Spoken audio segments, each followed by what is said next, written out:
Te doy la más cordial bienvenida al episodio número 2, donde tengo como entrevistada a Yana Immis, creadora de Fight Club, un lugar donde solamente CEOs, personas que tienen un negocio, creativos, asisten a eventos increíbles, súper divertidos, para poder hacer un networking muy diferente. Y además, ella es no solamente una emprendedora en serie, ella también ha creado muchísimas otras cosas e incluso ayuda a otros estudiantes que quieren viajar y estudiar en otro lugar como una forma de negocio y también de apoyo para ellos. Y pues bueno, para mí es un placer poder compartirte esta entrevista porque vimos muchísimas cosas interesantes, tanto como ella o como una insider en Microsoft, así como otras perspectivas que también pueden apoyar a que tengas una panorámica distinta de cómo hacer negocios siendo mujer y al mismo tiempo en esta perspectiva pues que tengas algunos tips adicionales para que si tú sí sigues trabajando en el tema corporativo pues abras tu mente.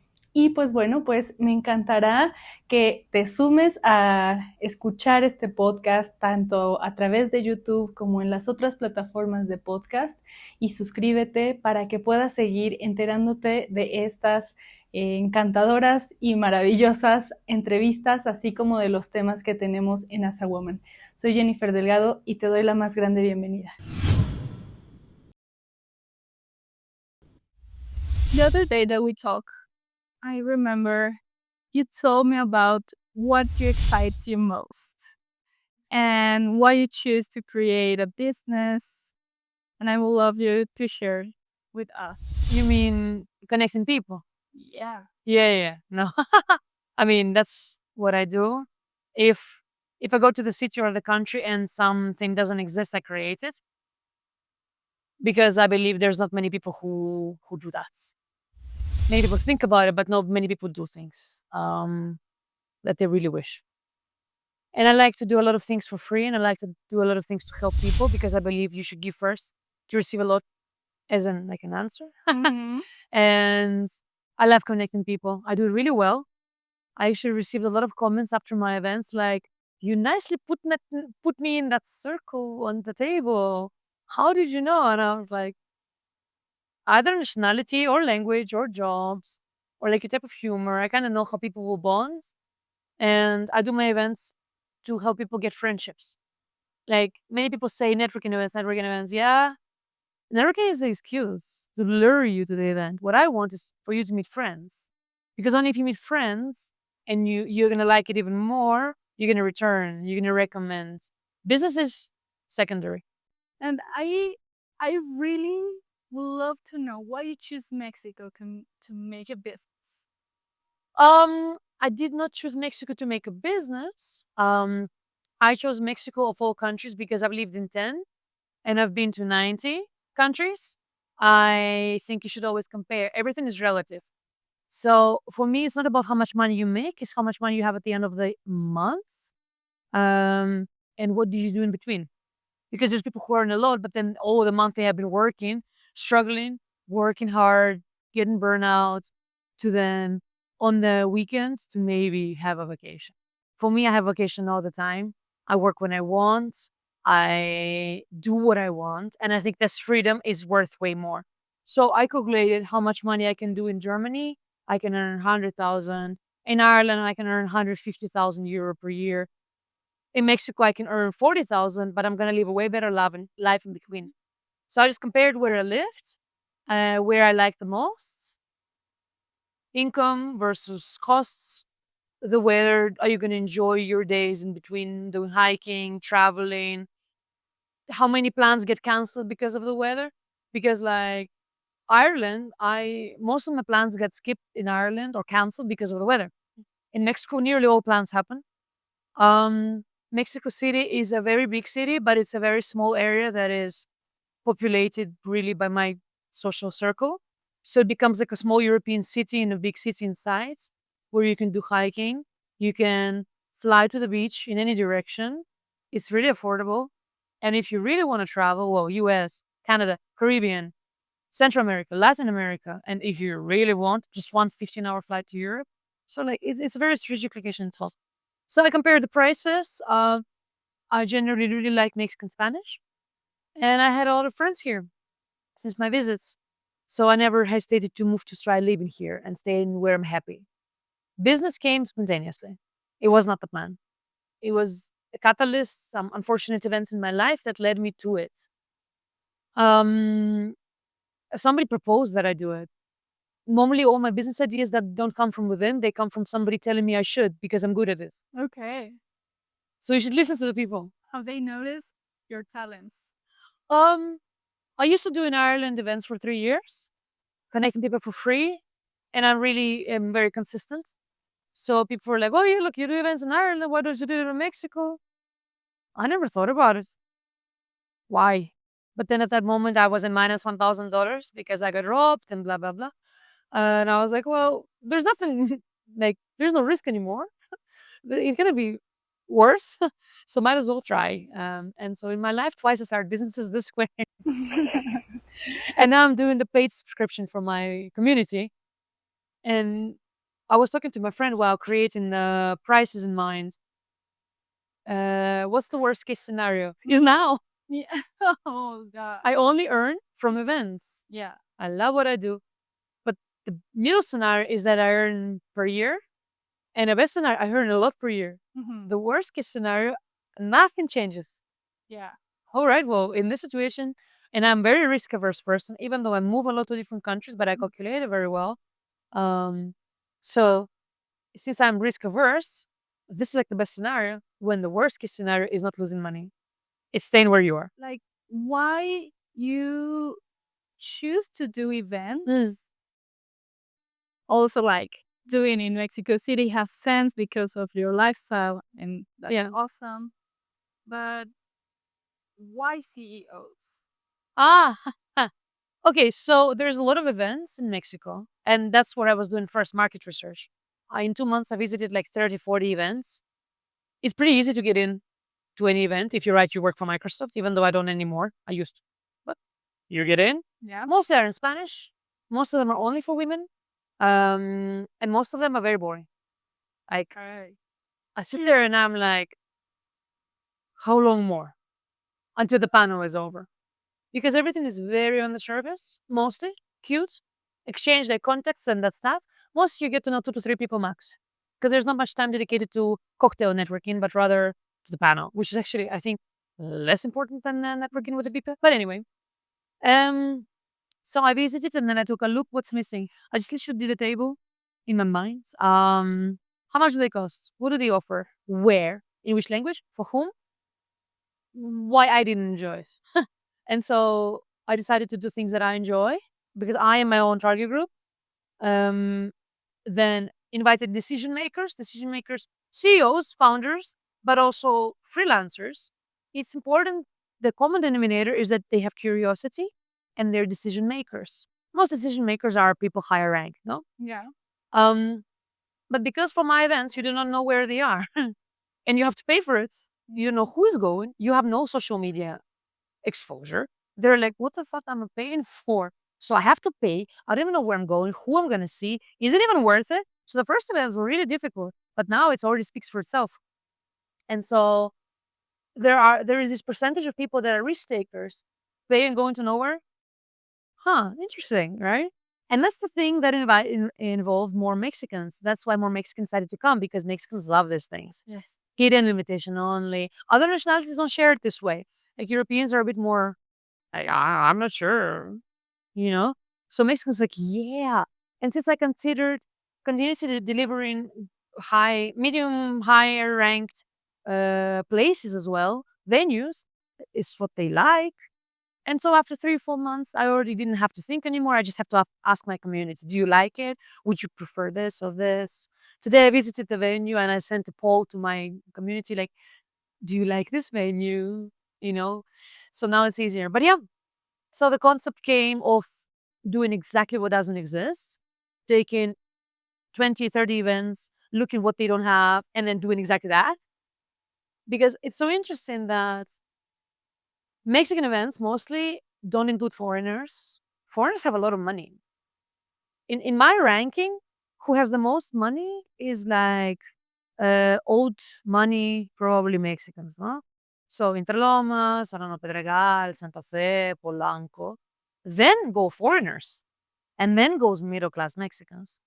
So the foreigners are omitted in nearly all of the lands I visited. Why? Right? So I was like, okay, if you guys don't want to make money, I will. No. And also the foreigners who want to stay, they're neglected by Mexicans from here, um, because they're just living two different worlds and they don't unite. If they were to unite, it has to be in English, because even foreigners want to learn Spanish. It takes 2 years to be really good at it.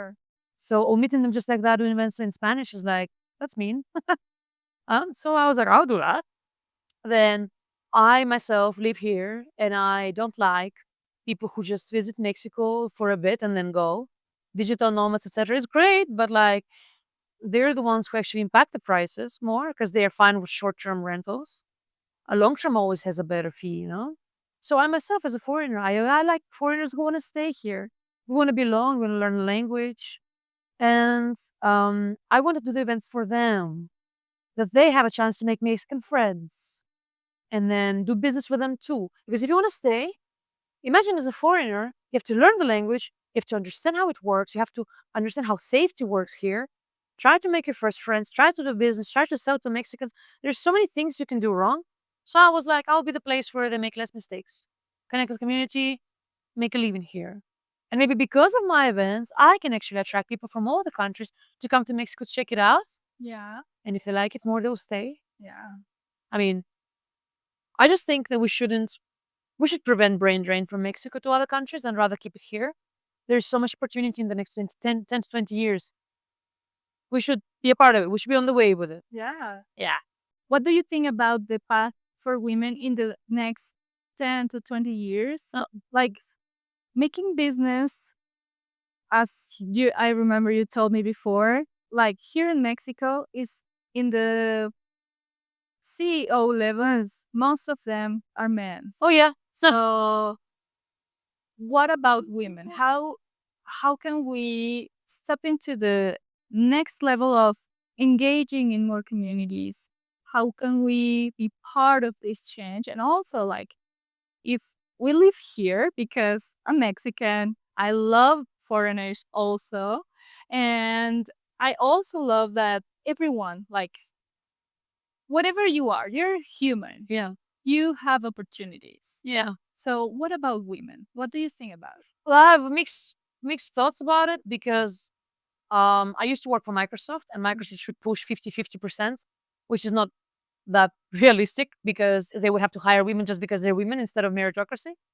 I would only support fair hiring based on skills. Yeah.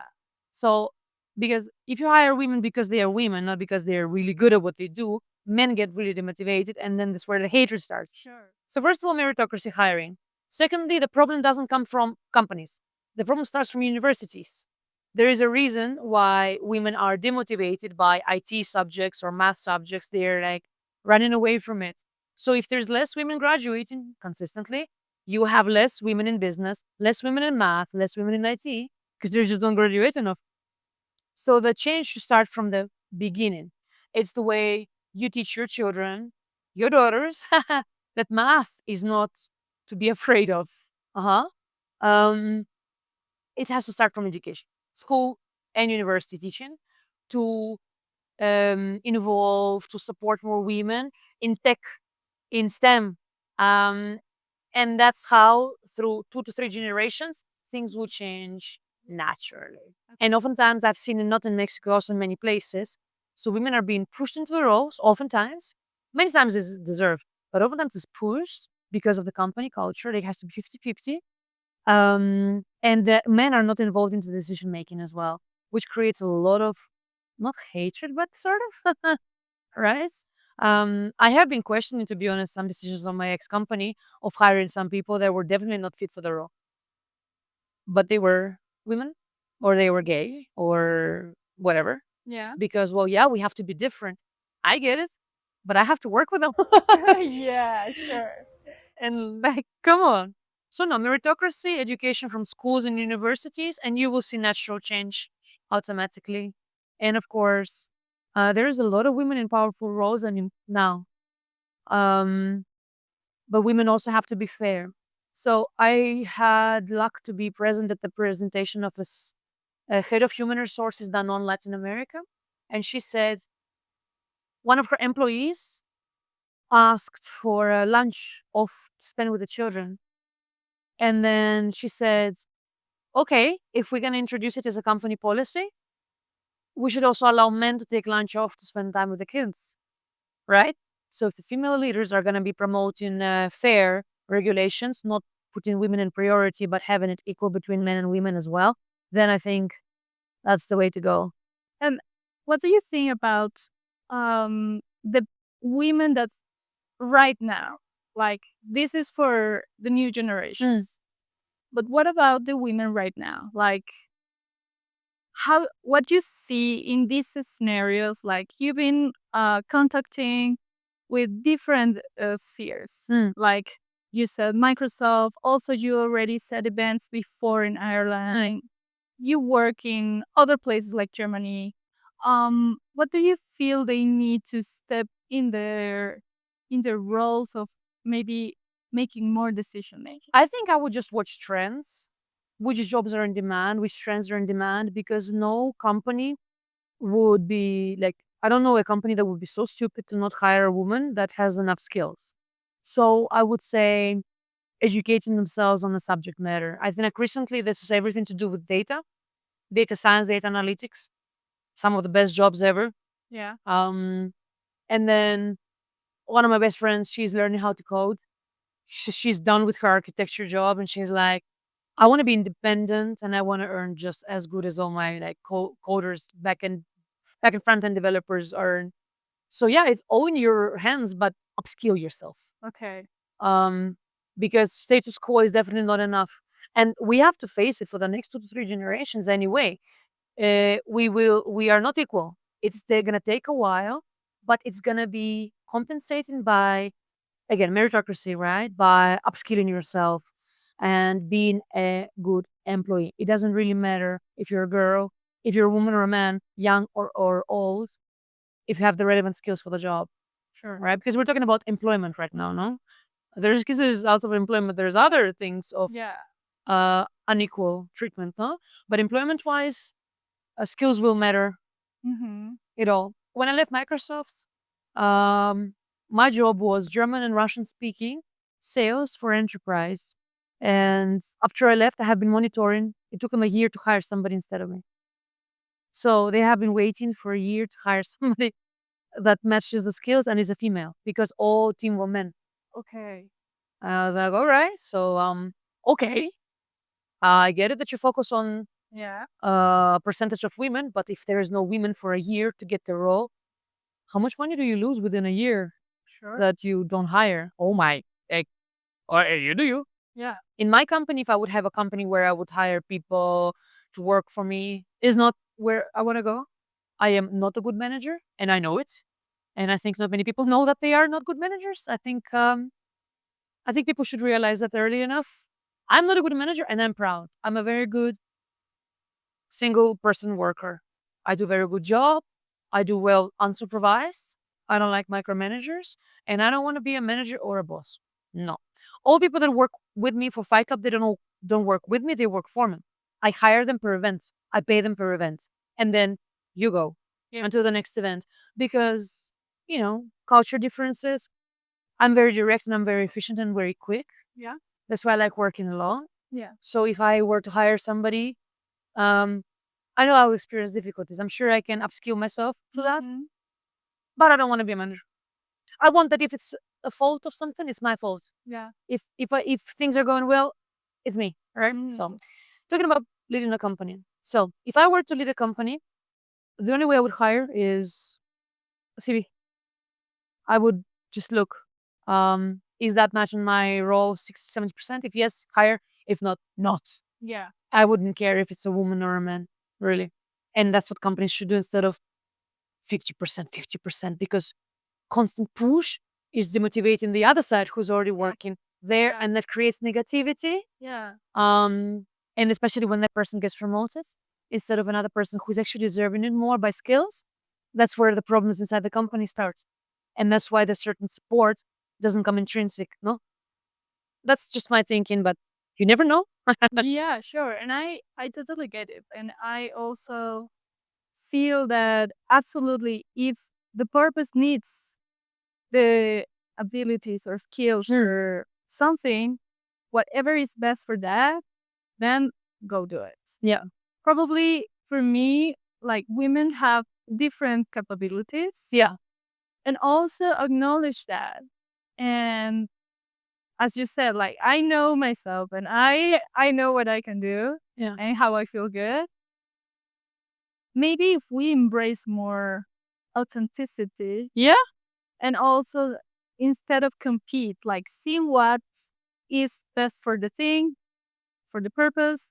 And if we can add together, that's for me, that's the best. Yeah. And I see like here in Mexico, we have a lot of women that want to become an entrepreneur. What I've seen so far is that we handle a lot of not believing in ourselves. So, Oh, yeah. how do you feel about that? I was like doubting myself many times. It will never go away. You always have uncertainty, risk, and fear, and you will doubt yourself a lot. All you have to do is try to minimize risk and read books from smart people. Yeah. That's all. Really. The gap between this where you are versus where you want to be can be reached by reading good books. There's plenty of shit books, by the way. Oh my God. Everybody's like, oh my God, you should read this. And then I read it and I'm like, the main message was in 20 pages. The other 300 is rephrased the same. So I know really good books in case anybody wants. Please, Good book. please share some of them. Because books by smart people who have established empires or established consulting business, whatever it is, they know their stuff. Yeah. And from each book, I learned something small and I started practicing it. I another thing is that I don't watch any like social media. I don't watch YouTube. I don't watch Insta stories even of people. Video takes too much of your time. Reading is faster, quicker, and you grasp on the points you want. Yeah. So prioritize books. And oh my God, it helped me a lot. Books first. Second is it took me 3 months to learn how to do social media, how to do marketing, how to do websites, 3 months. And then I started applying it, doing it, and then I couldn't stop anymore. And the third would be asking the smart people around you. I'm sure each of us has a mentor Yeah. or could have a mentor. There's people really smart surrounding you. And I just asked my ex-boss. It was really odd. I was like, can you be my mentor for my Fight Club business? He was like, what do you want to do? And I was like, oh, events. Oh, you have to make it exclusive. And I was like, what do you mean? Like in Germany, we used to have a P1, P1, Spitzregentenplatz 1. Und da Straße 1. Club, started by Americans in Munich, the most expensive city of Germany. It was started by Americans. I don't know if it was after the war. It was a hard to get exclusive club that evolved into community, but it died after a few years. And he said, you should learn from them and not die like them. And blah, blah, blah. Because he's older. He knows the history of things that you don't know, and history repeats. So, good books, self-research. Don't waste time on social media, especially videos. Videos are there for them to earn money, not for you. And then collect mentors around you and learn from them. And you will see everything will align. Right now, I'm thinking about monetizing my community. So I'm reading 2-Hour Cocktail Party book. I read another book before. I'm reading Outlier Pricing Strategy in Google. I am reading a few more, I think, Ogilvy articles about pricing strategies. I'm talking to my mentor and I'm talking to a few Mexican men because Mexican men are my target group.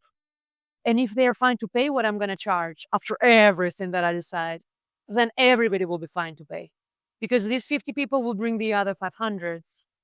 And you see, it's a package. It comes like around the globe and you're the globe inside. And then you will absorb it all. And then, oh yeah, the next is the first actionable step. Many people want to do a lot of things, but they don't know where to start. one person wrote me, "Oh, we should meet one day." And I was like, "When?"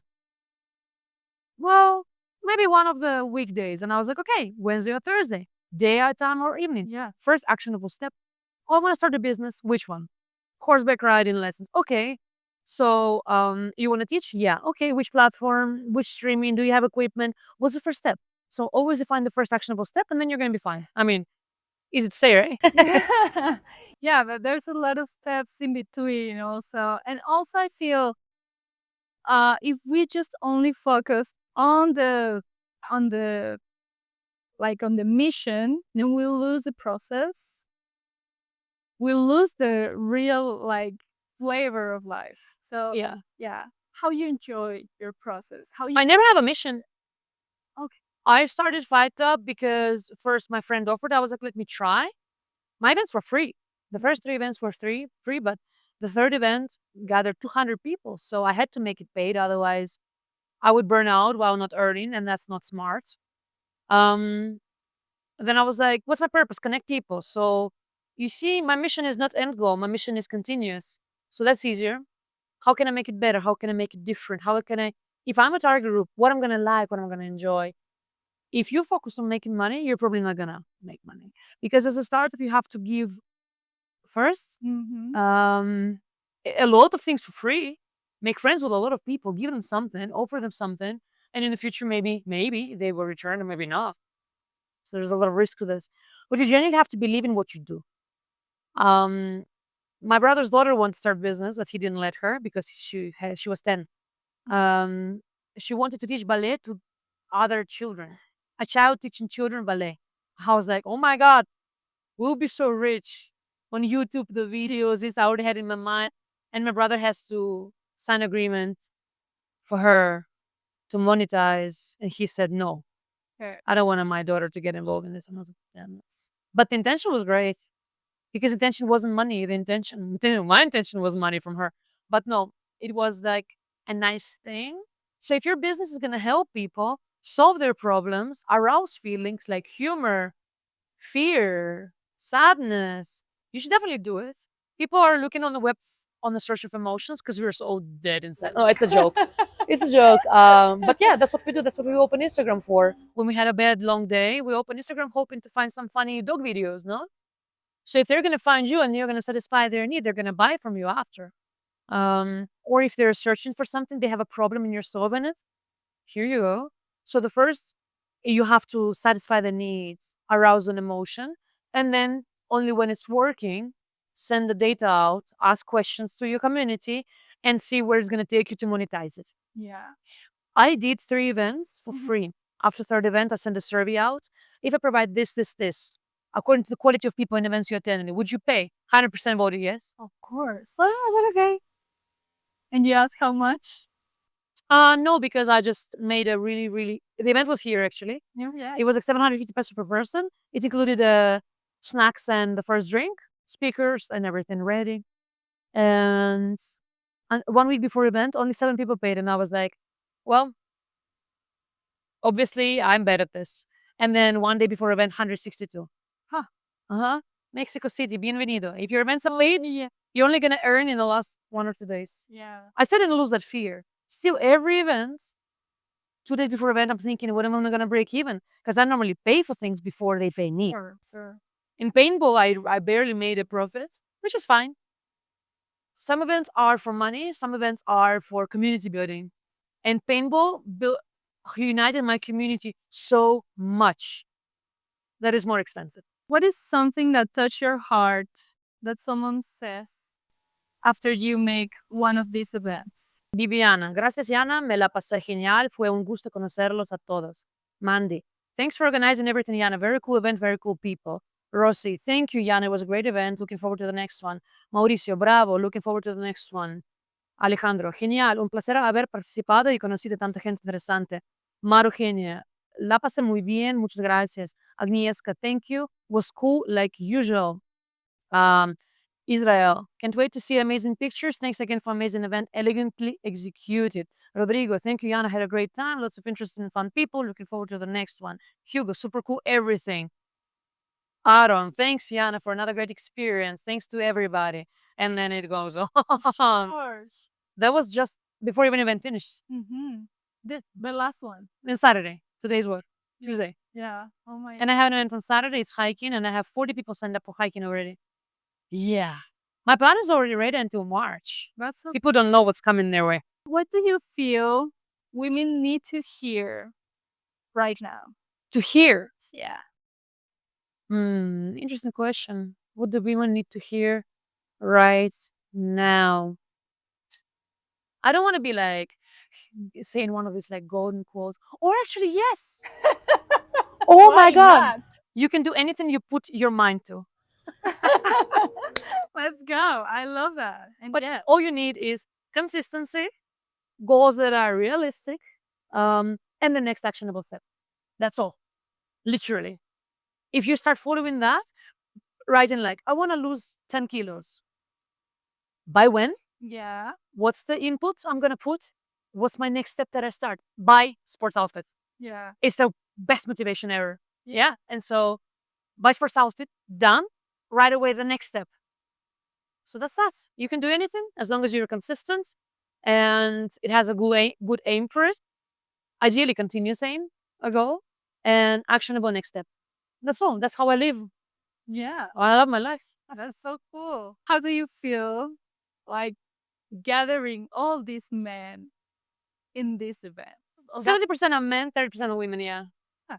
I feel like I belong.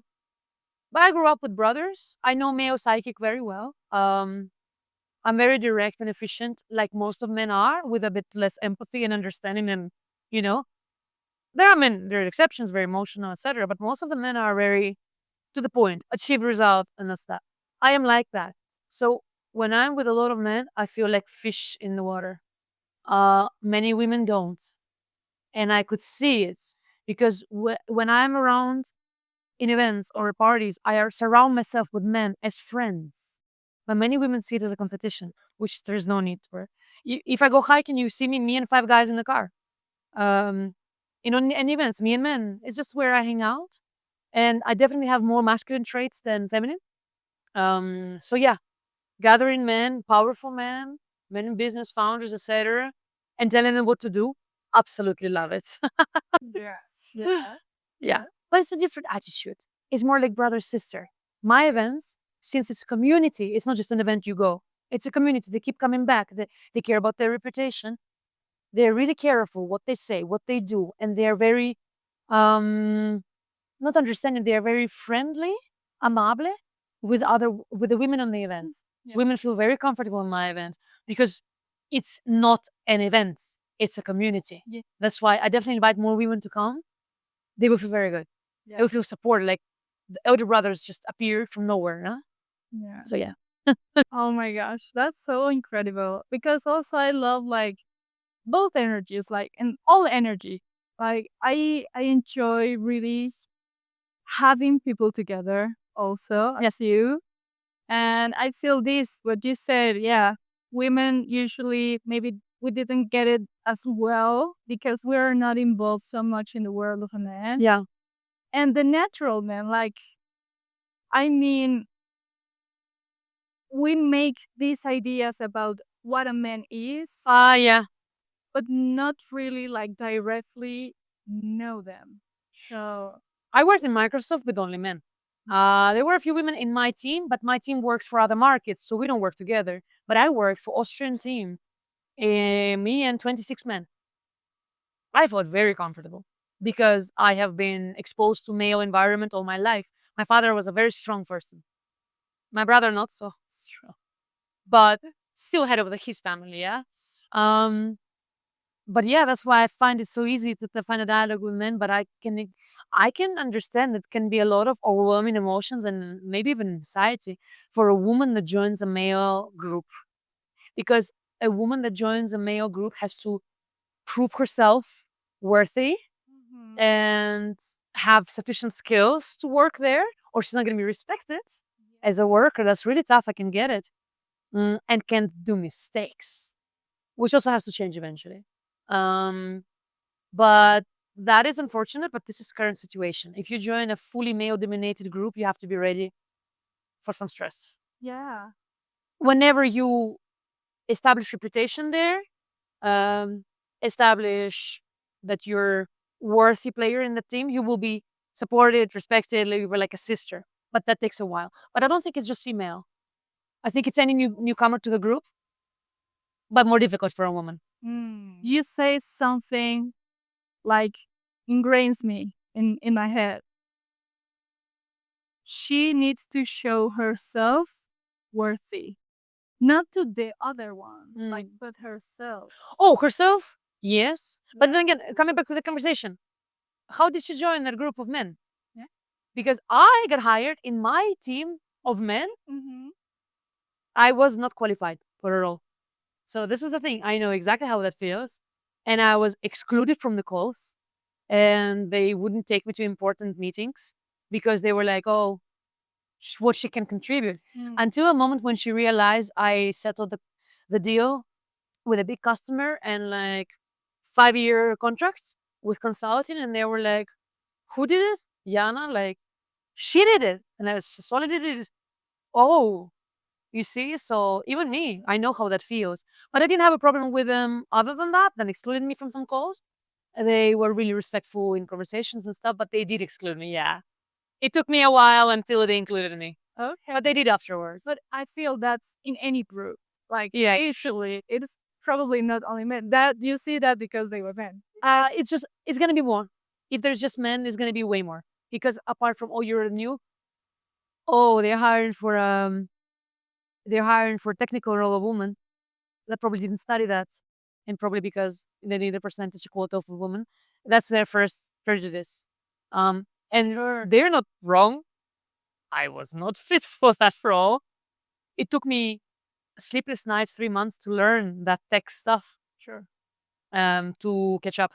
So not like, I don't want to say they were right to do so, but they did pressure me to upskill myself, you see? And we're coming back to the point of upskilling yourself. If I were upskilled enough, they wouldn't even do that to me, but I wasn't. Yeah. Because they hired me because I was a woman, that's that.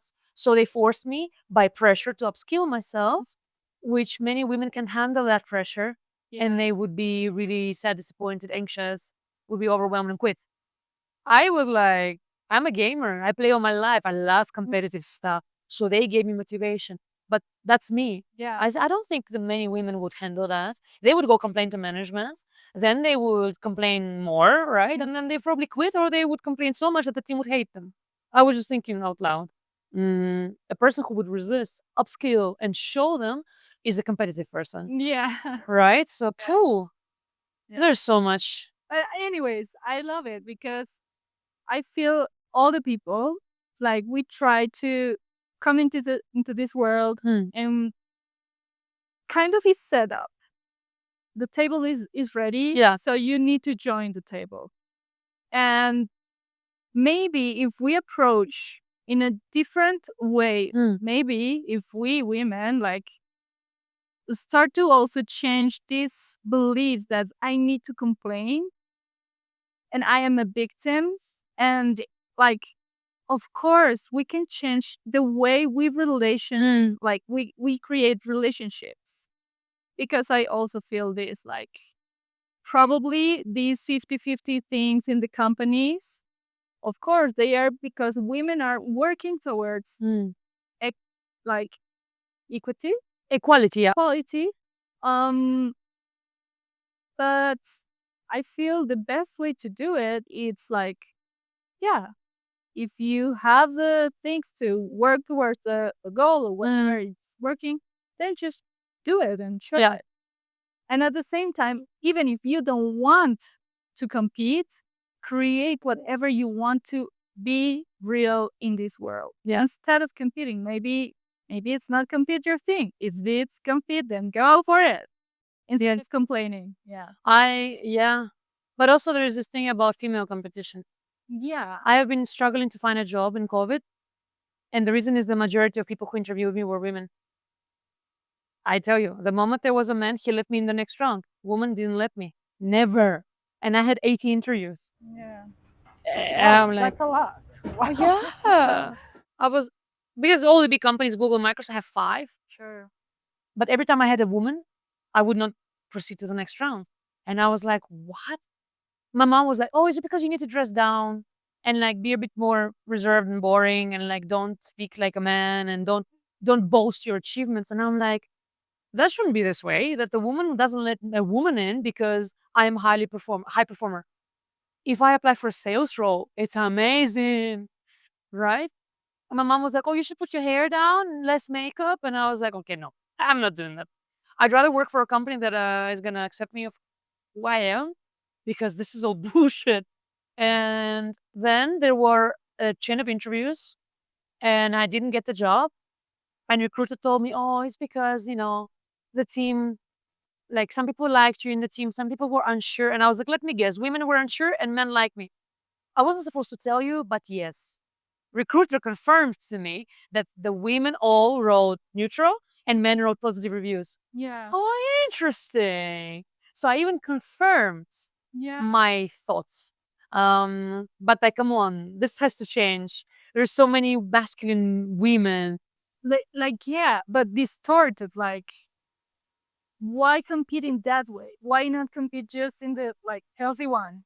Like, yeah. They're HR, I'm sales. We're not gonna even see each other. But that comes a second. It's not a female trait. It's just a human trait. Envy. Mm-hmm. I was saying like I travel the world because I set a goal and I achieve it. I thought, but maybe I'm wrong, to in the interview for sales position with KPIs, boasting of achievements is a great thing. Maybe I'm wrong. Hey, I got the job I wanted afterwards, after 5 interviews with men. Yeah. I love my job. And then my manager wrote me, like, I definitely knew it was a good decision to hire you. Then he changed to another team. A new manager came and he was like, "Oh, you know everything. Like, you're autonomous. I'm not gonna bother you. No micromanagement, you're a good worker." I was at the perfect team, perfect salary, perfect job, perfect hiring process. I love Microsoft with all my heart. So Mm-hmm. yeah, it shouldn't be like that. HR shouldn't have the power like that. Haha. Especially because most of HR are women. Yeah. Oh, and that's where probably I come to the problem where if is a woman doing interviews, and then here I am that matches the skills, and then there's a nicer man. Are they gonna give the job to that man? Aha! So then I'm coming back. So maybe we get our revenge in a different way. I don't know. It's like the society. I see it. So I see it that way. Of course, everyone can have different point of view, Mm. but I see women growing men hating women, for example, Oh, really? and that is called machismo, like machista. Like That really happens. it happened because I feel this kind of violence, this kind of treatment that we have, Like, it's also like hating men and hating women at the same time. Because it's like, if you don't embrace yourself, if you don't live with authenticity, if you also stay comparing yourself with other people, like it will be detrimental for yourself and you will speed that out. mm, So there's a lot of women that educates other like children, and if we are not aware of how we are managing ourselves, we will just throw it out. yeah. And in fact, I feel probably this self-awareness doesn't come very like very often in this area, like in working for an enterprise. So Yeah. self-awareness is one of the tools that I've seen most valuable to help ourselves first. And I guess the world is friendly when we're friendly. Like Yeah. that. Yeah. No, for sure. No, I agree. I never mean harm to anybody, and I'm always friendly, and I'm giving a chance to everybody. I used to give 3 chances. My mom was like, "No, that's too much." I used to give 2 chances, and people took advantage of me, and I was like, you know what? Every single person deserves 1 chance now. If they fuck it up, then they fuck it up. That's all. Yeah.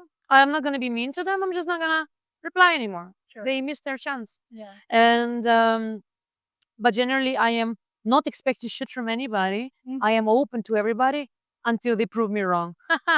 And sadly, but many people do. I just don't get it. Like, I don't mean harm to anybody. And what I do is really nice. So, but you never understand the human nature. You never. It's already not about conversation about females or males. It's already now like it's a human nature is really profound. It depends so much on your surroundings, on your upbringing, on your education, of who you are, what you do and you wouldn't do. Mm-hmm. Religion too. In some religions, it's so fine to lie. Like lying is a part of the culture, which I would never be able to accept. Like if somebody lies to me, I'm no longer like I don't know them anymore. You see, it's a big thing for maybe for me, maybe for Russians, maybe for my family. But I've been working with some people from India, for example, or from Muslim countries. I have very good friends from Egypt, for example. I love them. But then I met some more, and they seriously were lying in my face constantly. But that's a part of the culture. Oh, wow. They said everybody lies to them, so they lie to others. Then there's another culture that likes to bargain everything, and I know I can't. Just live peacefully, no bargain, no. There's so much. It's so profound, right? Gender, nationality, religion, upbringing. Oof. Yeah. Yeah. I need a drink. Let's go. It was a pleasure for me to have your words and your sharing. For me, this is so valuable because this is our first interview And not as a woman, and I am so glad you've been here for sharing with us this information and also your feelings and your thinking. I love that. And I love also if you want to share, how can we join Fight Club? Look, everybody is welcome as long as they deem themselves eligible. They need to prove it They to themselves. to themselves. Because I've seen like a girl came to my event on Saturday, owner of a beauty salon. Not exactly my target group, but I was like, hey, she knew from friends. She thought that's what I want. Paid, signed up, sent her profile. So anybody who deems I think I belong should try because it's an automatic natural selection. If you go to an event you don't like, we don't go again. We don't want you in a part of a community. We want a community of people who want to return. And that's that. Since it's a natural selection automatic, and it's only, we invite only risk takers who are eager to go into nowhere, to jump into nowhere. It's like a self filter. So yeah, everybody's welcome to try. Many people will, many people won't. I know because I have a lot of people. Like soon we're gonna have in like I think in 10 minutes, my friend will come here. She knew me for 10 months on LinkedIn. She always wanted to come, but she never dared to apply, pay, and come. And then she finally made it on Saturday. Yeah. And she was like, this is the best event I've ever been to. I'll be on each of your events now. It took her 10 months. Oh my God. Some people see and pay right away. Like Simon, he's a member in Hub 2. He saw me on the event here. He heard what I'm talking about. Pay, sign up, go. Now he has been to all events since January. David as well saw me here. But this girl needed 10 months. There are people who need all the time and who never. They are not our target group. But that girl who took 10 months, she's in. You know? That's I'm really happy about it. The girl who came to say hi, she came to 4 events now. Maush. I'm going to have to say hi to her. Sure. Yeah. Yeah, so we just find it like Fight Club CDMX and apply, come be part of this amazing club. Oh, yeah. Yeah, it sounds really cool. I need to go. Oh, yeah. I will apply now. Hiking Saturday? Sure. Well, if I can go, I will go. All right. My classes are usually on weekends. So, of course, I will join you soon. 14th of August is the party in white. Yeah. You already have the clothes? I already have it. I actually don't, so I have to buy. Okay. So, let's go. Thank you so much, Yanna. See you soon. So much. Y bien, ¿qué te ha parecido esta entrevista? A mí me ha encantado platicar con Yanna. Ha sido sumamente interesante y nutritivo entender algunas cosas también del método de trabajo corporativo.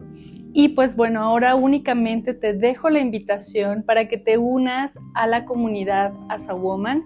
Está el enlace en la descripción para que puedas unirte ahora mismo y puedas también empezar a tener transformaciones a nivel interno y a nivel mental, y emocional y espiritual, para que tu negocio pueda ir cada vez más próspero, que se sienta mejor, que haya más placer y que hagamos las cosas que realmente nuestro corazón tiene ganas de manifestar. Soy Jennifer Delgado y ha sido un placer estar contigo. Nos vemos en el siguiente episodio, donde te hablaré del aspecto más interesante para mí en estos últimos años, meses, que me ha ayudado a transformar mi negocio, que es la feminidad. Nos vemos en el siguiente capítulo.